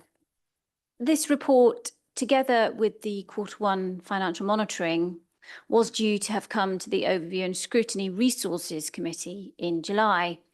As chair of that committee, I have expressed to our CEO my concern and frustration that we are now seeing these reports at full council before they have been properly scrutinised, with all of those very many appendices. Councillors will note the very significant difference between the 17.4 million budget and the 15.2 million final outturn. Proper scrutiny by our committee could have helped us drill into this detail, But instead, tonight, we are putting the cart before the horse, to requote Councillor Hyman. This only reinforces my concerns. Our executive is not prioritising the role of scrutiny. Councillor Martin and I have met with finance officers, whom I thank for their time, and attempted to piece through the numbers ourselves. My key takeaways are as follows. Councillor Merriweather is right to talk about staffing underspends. The report shows £1.4 million of underspend due to vacancies. These are described as vacancy savings, I'll say that again, which is not the sort of saving, of course, we should be celebrating. It means we are failing to fill posts, not delivering services more efficiently. Going forward, I would suggest we describe these more accurately as underspends due to unfilled roles rather than vacancy savings. Meanwhile, our council spent £3.7 million on agency costs last year, including 1.577 million in the planning department alone. These are astonishing figures. I would not call that an improvement in the metrics. Now, turning on to interest and treasury management, 3.7 million of the 15.2 million outturn comes from interest income. Congratulations are due to the finance team for achieving an average treasury management return of 4.8%. But this interest income amounts to a huge 24% of our budget. Without it, our financial position would look very different indeed, and leaves us potentially dangerously exposed if and when market conditions change. Drilling further, officers have confirmed, following our group's questions, that £970,000 of this interest last year came from unspent SIL balances, generating estimated income into the general fund equivalent to nearly 8% of our council tax. At March 2025, Waverley was holding 24.6 million in SIL cash. These figures are climbing. In August 2025 alone, Waverley's 27.7 million SIL balance generated 107k in interest, up from 103k in July. SIL regs are silent on how interest should be treated, presumably because it was assumed SIL receipts would be spent promptly. So while our council is acting lawfully and justified under best value, the fact remains interest on money collected for infrastructure is instead being used towards day-to-day running operations. With Labour doubling our housing targets, I believe both the capital sums and the interest should be ring-fenced and spent on infrastructure delivery. That's what I've raised with government. It's what some councils already do. I believe it's what residents expect and what developers contribute towards. Finally, Waverley Training Services. Shall I save that for the next item? The actual deficit was £422,000. It's a huge amount of money. I'll leave it till the next piece. Thank you. Thank you. Are there Councillor Hyman? Thank you. For important page, I think, thank my colleagues very much for covering all of the issues of expenditure. Income is something which is very important for members to try and get their heads around. And you'll find that page 95 is very, very useful as a basic overview to you. So that everybody sort of gets their, rereads this at home if they haven't done so already, and tries to get into the head the sorts of money and where the money comes from. On page 95, you see investment property, we've got £3 million of income, 6.5 million from car parks. Ignore the fact that the approved budget and forecast outcome are the same. This is Q1, so it's just an estimate and it's an assumption it's going to turn out on target. I would like to specifically know whether or not we are on target for car parks or not, because I'd be very surprised if Farnham's car parks are holding up in experiencing the same sort of turnover as they as they did, because we've got a free car park. We have had for most of that 3-month period. We had a free car park courtesy of Surrey. So I would be very surprised if we were in actual fact holding up over the first and second quarters, because the second quarter is virtually up now anyway. It is up. But if you also see one that concerns me is Careline there. We're getting nearly £500,000 of income in from Careline. It does worry me when the money that we're getting in, that we're reliant upon for services, until we go and spend £650,000 on a skate park, of course, if people want to talk about the value of money. We got £500,000 here is coming from vulnerable elderly folk who are being pretty much hard sold a service that they can get much cheaper on the private market. And I think we really do have to look at what we're doing about that. Waverley Careline. Careline is a good service. People need it, but the people who need it are vulnerable and elderly. We've got a lot of money coming in from that, and I'm not sure we should be profiting to the tune of £500,000 from those people. I think on page 99, it would be very helpful if we could have a total budget column. This is where we've got the projects, Oxford Ridge and all the rest of them, Springfield and the rest. It would be handy if we had the total budget column at the beginning so that we could have it in our minds what the total cost of this is, because it only really covers what we're spending this year and what we're not on another. The finance portfolio holder, Councillor Merryweather, is very kindly does listen to our observations on things One like moment, that. Councillor Hyman. Okay. Page 95 is in the next item. Is it? Okay, my apologies. I'll shut up then. Okay, Councillor Martin. Thank you, Madam Mayor. At the overview and scrutiny resources meeting on the 26th of March, the administration said that the forecasted outturn would be a surplus or an underspend of £428,000. 5 days later, at the end of the year, when we get the final numbers, that £428,000 turns into around about 1.6 million. There is a very big difference, and I worry that we should see numbers which move so significantly, and that is something which I would like to pursue a little more in the Overview and Scrutiny Committee, which we have in a couple of weeks' time, which I'd have liked to have done before the figures came to this meeting. Similarly, it's always difficult when plans move so significantly. The Directorate Totals General Fund, as shown on the 26th of March for the end of the year, was going to be £15.2 million. The approved budget and that we actually find in the figures for this meeting show at 17.4 million. It's a significant movement in the approved budget, and I find those always very difficult to understand. And I can understand, I do know that there are some significant movement in reserves, and I can see many of the figures, and I'm sure that there are very valid explanations, but it does make it very difficult to understand the financial performance of this council when movement of approved budgets goes so greatly, and I worry about that. I share the congratulations that Councillor Merryweather has made of the Treasury Management team. They have done a super job in bringing us £5.5 million of interest, of which 3.7, as Councillor Austin has said, comes into the general fund, which is around 24% of the Directorate Totals General Fund for last year. It's a very large percentage, relying on a figure which may in the future depreciate quite considerably if interest rates come down. In that sense, the budget is somewhat unsustainable going forward, and I worry about that as well. I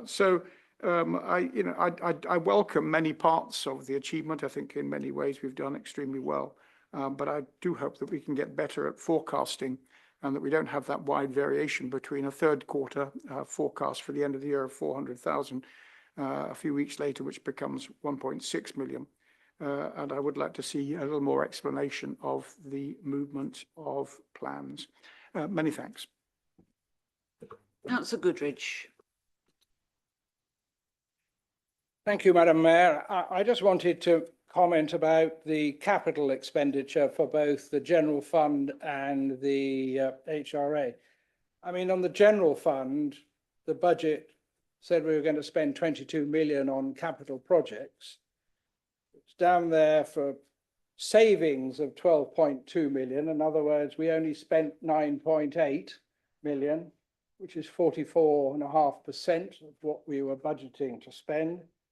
And in the housing, also by coincidence, was also 22 million. of which it says there were savings of 12.8 million.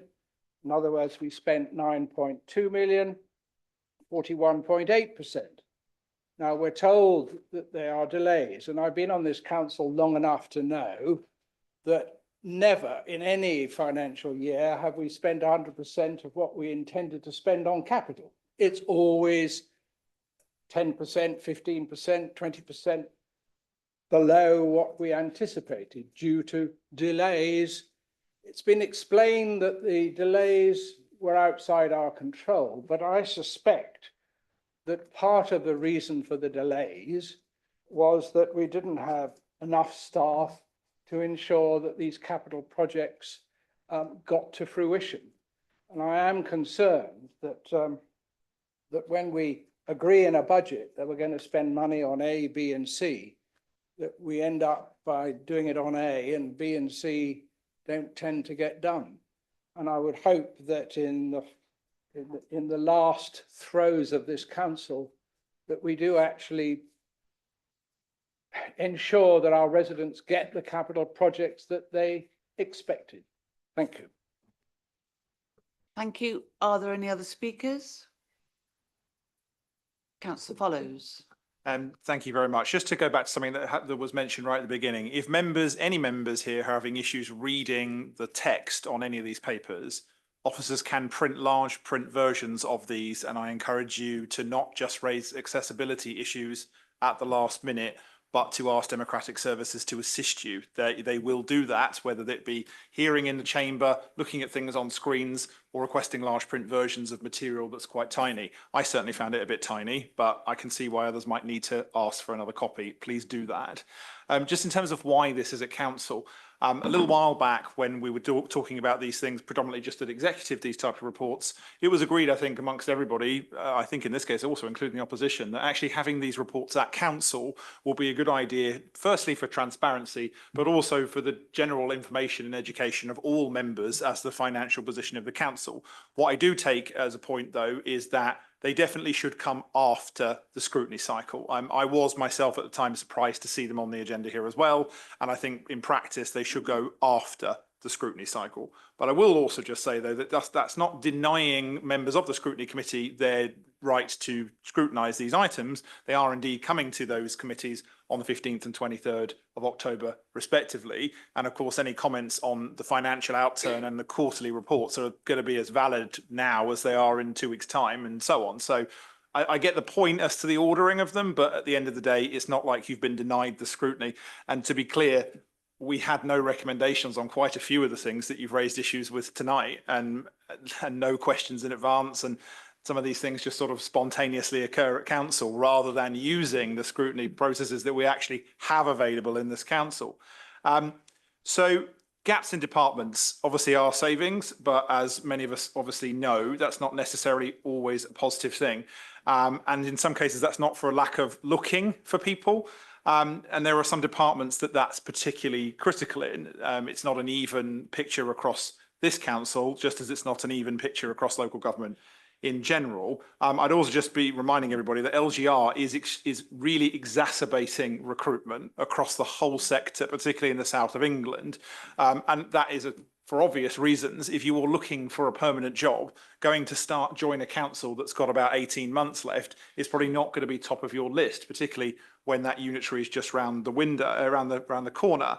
And we will, of course, have a Section 24 duty in relatively short order that will start to restrict our ability to permanently recruit. That is obviously going to impact how we recruit and what we do, but it's also going to mean that we're going to be looking more, in some cases at quite costly, interim arrangements on various things, because that Section 24 duty will prevent us from doing permanent recruitment over a certain level. So that's me just sort of giving early warning that we've got some LGR related issues that are going to feed into this fairly soon, and rather mad to say out loud, of course, but the entire budget year so far has contained this whole LGR process in less than 1 calendar year. We have gone from December the 12th, before any of us knew this was a thing, to now where it's all happening, has been done within the space of about half of 1 budget cycle, which means that our officers even getting vaguely close to what we're talking about here, not just estimating roughly, as Councillor Hyman may have alluded to in previous comments, but actually looking like we're going to be, well, we're in the running for Public Service Finance Awards, and I do want to praise our team for the work they've been doing. I find these some of the most clear, transparent financial reporting I've ever seen. I'm actually finally at the point now where I feel like unaided, I can understand it and ask reasonable questions of officers, which I like. Councillor Merriweather, I'm sure we'll talk a little bit more about SIL, but we have, of course, added a section specifically on this item in the appendix as part of the Treasury Management for those that want to look at it. Thank you, Madam Mayor. Thank you. Councillor Merriweather, you have a right of reply.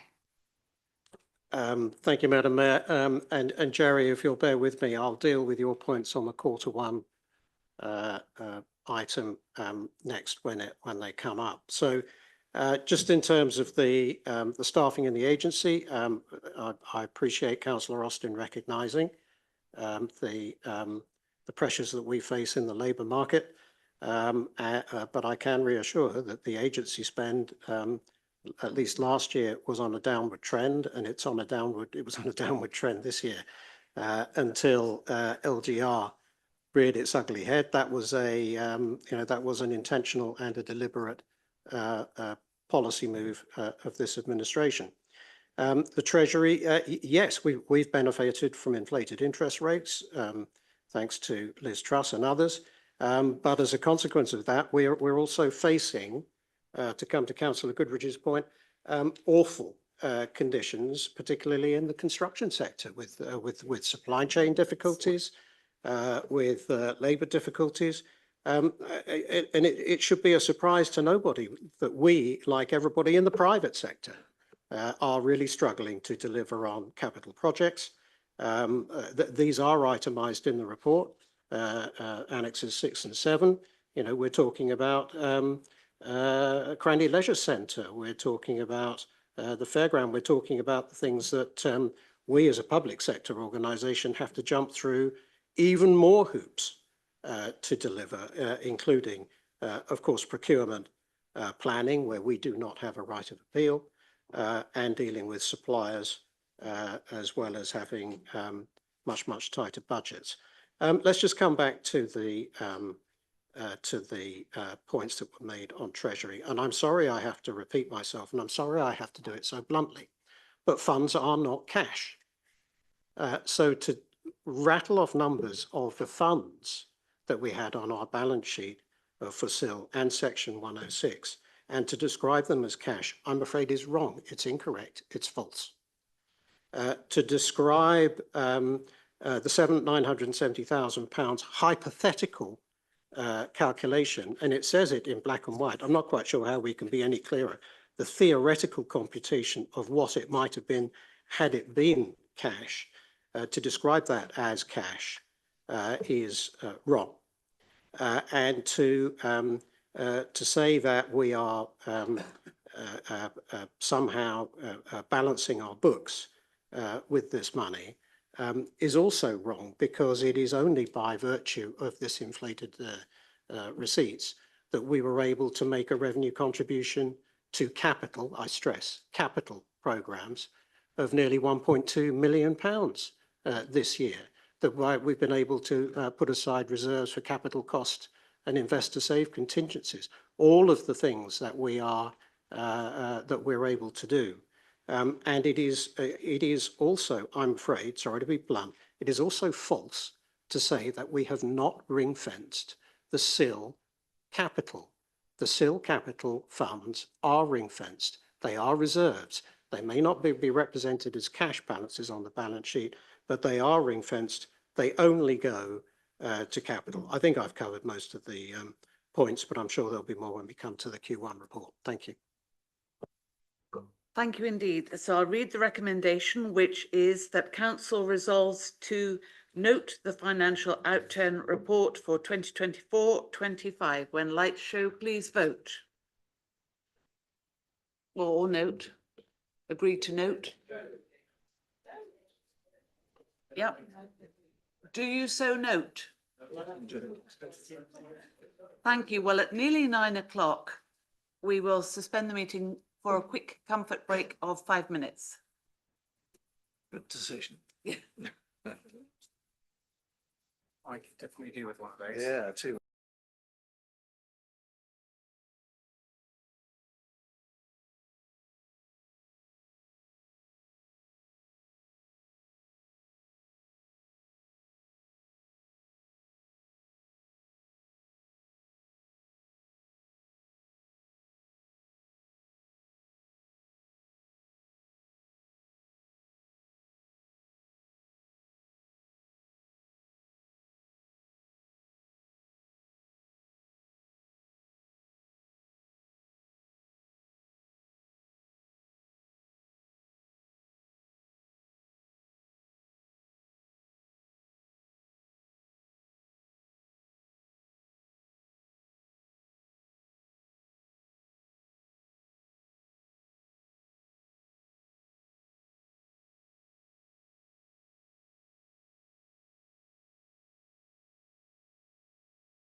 Number 10, the financial monitoring 2025 to 6 quarter 1.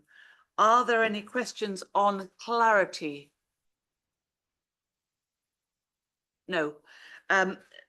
Do we have a proposer? Councillor Merriweather. Happy to propose, Madam Mayor. Beg your And do pardon. you have a second? I'm happy to second and reserve, Madam Mayor. Councillor Merriweather. Thank you once again, Madam Mayor. This is now the quarter 1 financial monitoring report. Starts on page 83 of your supplementary packs.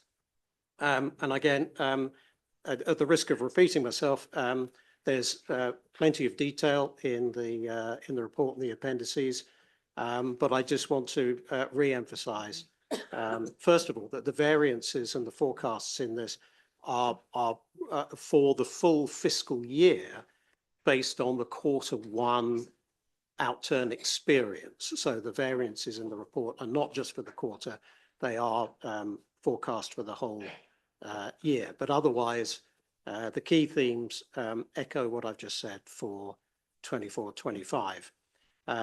While both the General Fund and the HRA are forecasting to achieve savings in 25-26 of £500,000 and 200,000 respectively currently.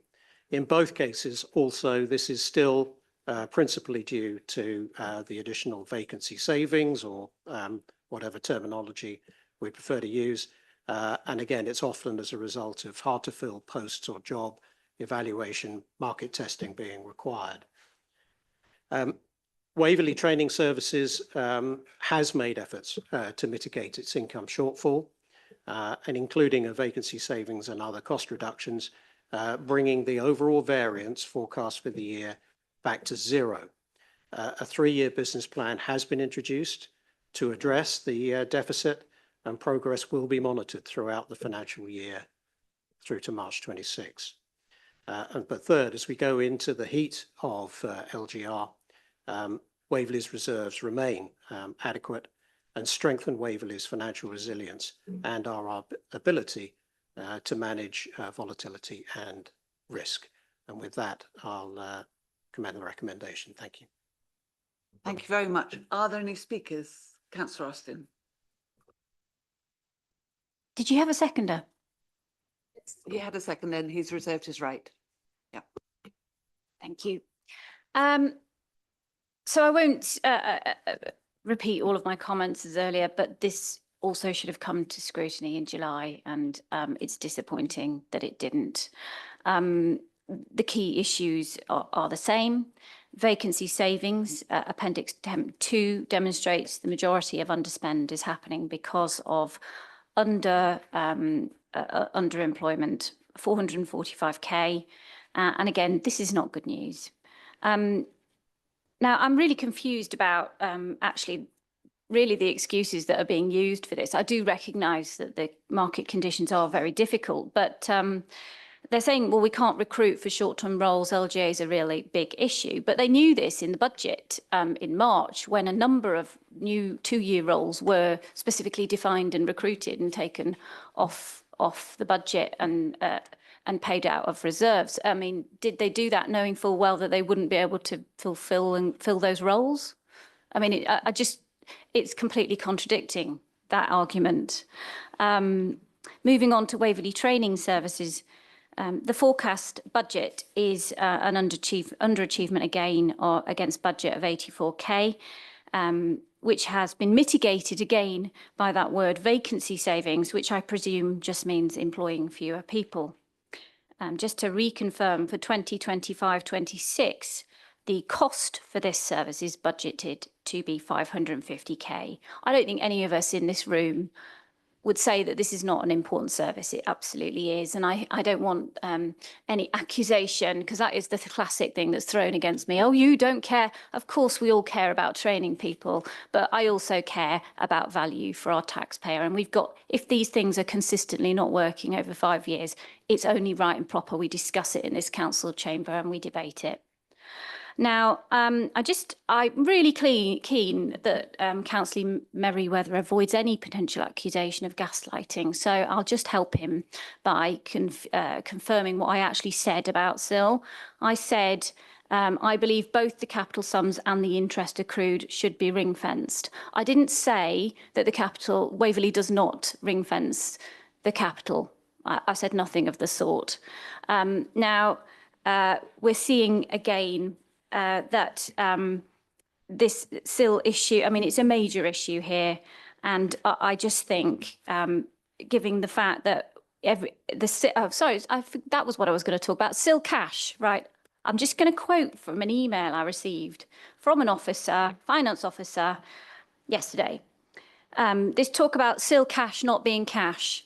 You have the figure for SIL cash as at the end of March 2025, which was £24,565,076. For Section 106, this figure is £7,468,105. I would just suggest to Councillor Merriweather that I'm just using the terminology that officers provided to me. If he has an issue with that, maybe he should take that up with officers himself. Thank you. Thank you. Are there any other speakers? Councillor Beeman. Yes, as a matter of interest, what has been the impact, the financial impact of additional national insurance and changes in minimum wage affected this out to?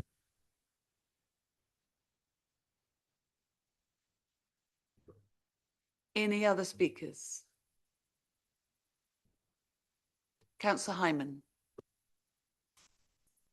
Thanks. Well, yeah, I've got a feeling of deja vu over a load of this. I don't know why. Yes, Careline, we should really look at what we're charging vulnerable elderly folk, and that's obviously would be putting our budget under more strain if we were charging less. But and I would like to know whether our car park income is holding up as the figures say, but that can be covered at scrutiny. Just a couple of things really that I picked out that we ought to have a look at. I would on page 100. I am on the right item, am I? Page 100. It tells us here under roofing and associate works, Stockhill with legal rest is saving due to resource issue, and I'd like that in English if I can, because I really don't know what that means.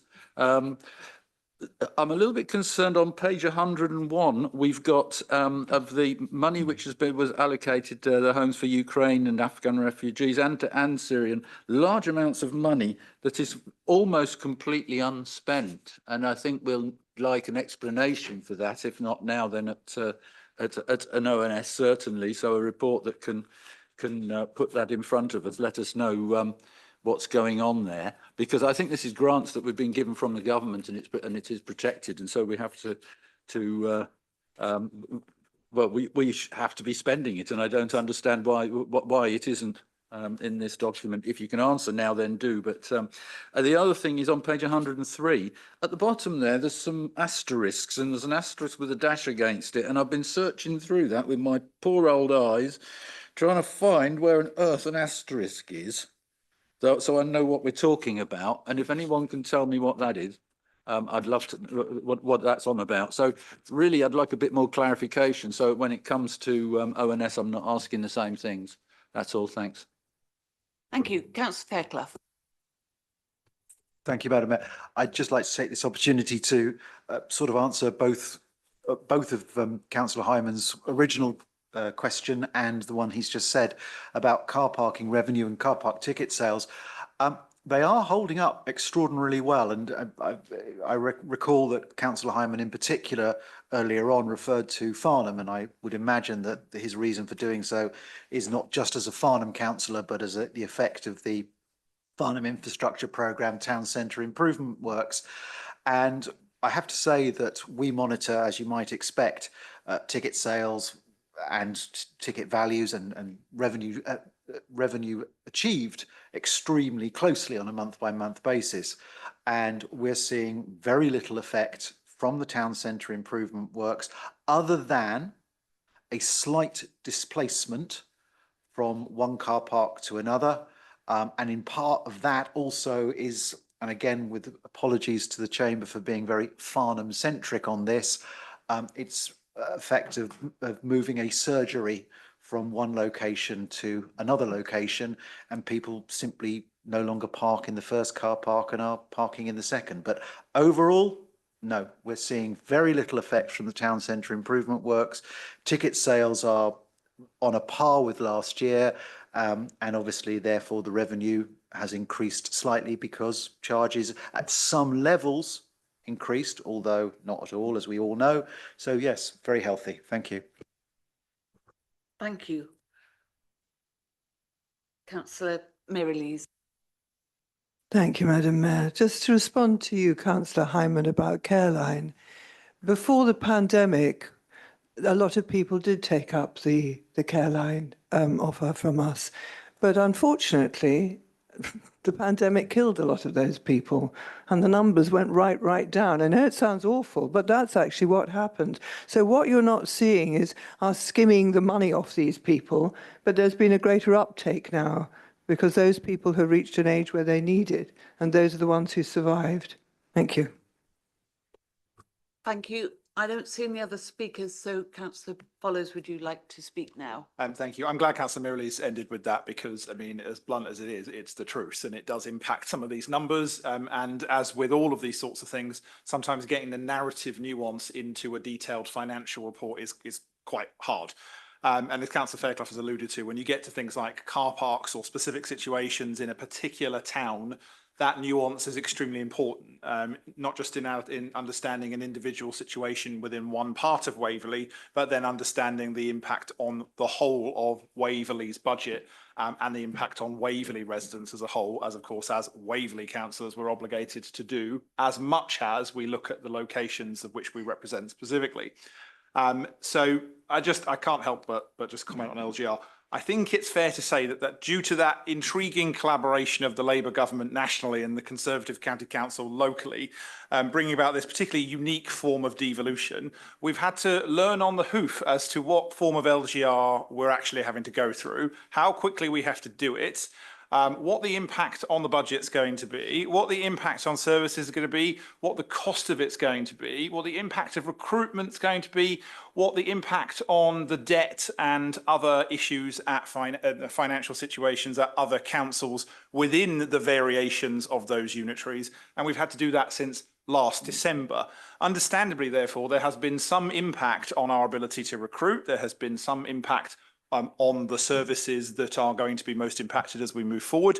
And we are having to devote more and more officer time into actually managing the impacts of what is soon to come with LGR. I mean, Mark is going to deal with some of the details on the finances, but I really just need to use this opportunity to stress that however much input and effort and energy has gone into LGR so far, you have not remotely seen the half of it yet, because the bits that are to come, when we get the structural change orders, when we get the committees that need to be dealt with in order to bring these unitaries together, all the while that there's an election going on and all of the other things to go with that before we get to the shadow period, I just really need to start managing expectations here that whatever you've seen so far is but the tip of a very large and very looming iceberg.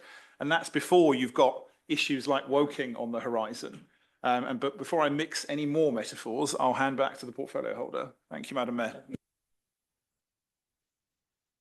Okay, thank you. Listen, you know, this is slightly odd that I'm in the position where I have to somehow contrive to explain to our Conservative group colleagues how capitalism, how the markets actually work, particularly for Labour. We are not in a position where we can pick and choose and order people to come and work for us, whether they like it or not. We are in a position where there is a shortage of skilled labour, and we are, because of LGR, amongst other things, you know, not the most attractive employer. We can't pay top dollar in cash. We have very many challenges to face. Historically, planning was one of them. We've been dealing with that. But we are in a position where recruitment for us is tough, and whether we pay through permanent employment or whether we end up having to fill the gaps to maintain services by bringing in agency staff or temporary staff at inflated rates. Sometimes we have to do what we have to do. Likewise, with Waverley Training Service, it's all very well to say that it's been losing money consistently over 5 years. It's apparently easy to forget that those 5 years included COVID and an inflationary explosion caused by a Conservative government. We are in a position where Waverley Training Services is a good thing. Even the local Conservative MPs would agree with me there. And we are doing our utmost best to bring it back to what it should be, which is a service for our local people, particularly our NEETs, our kids who aren't in employment, education or training, to support their aspiration and to support the businesses in Waverley who desperately need them to come out and work. Finally, on SIL, I'm not going to repeat myself. It's there. It's in black and white on page 81 of the report that preceded us. Cash and funds are not the same thing. The funds are on the reserve side of our balance sheet. The cash that we do receive, yes, we receive cash, it goes into the pool and it's then deployed amongst our assets, some liquid, some not, but it is not ring-fenced into a specific SIL fund that is generating income. And I'm glad at least that Councillor Austin and I can agree publicly that Waverley ring-fences its SIL capital. Thank you. Thank you, Councillor Merriweather. We have a recommendation, which is that Council resolves to note the Q1 financial monitoring report. Do you so note? Thank you.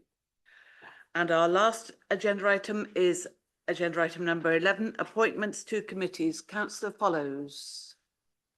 I'm happy to move this report. I do have a proposed name for the vacancy in question, but I do have a seconder for the motion first. Happy to second, Madam Mayor. Thank you, Madam Mayor. We've obviously had a number of committee changes. There is a vacancy at present within the Planning Committee, and if appropriate, assuming I'm doing this the right way, because it's the first time I've ever had one of these, I would like to nominate Councillor David Munro to that vacancy, and I believe I have a seconder for that. Happy to second. Thank you. Are you content?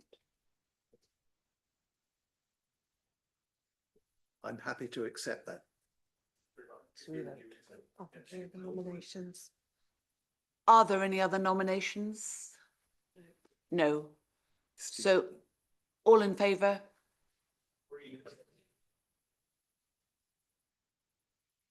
That is the end. Yep, so Councillor Munro is. So Councillor Munro is duly appointed to join the Planning Committee, and I hope you enjoy it. And at 9:15, that's the end of the meeting.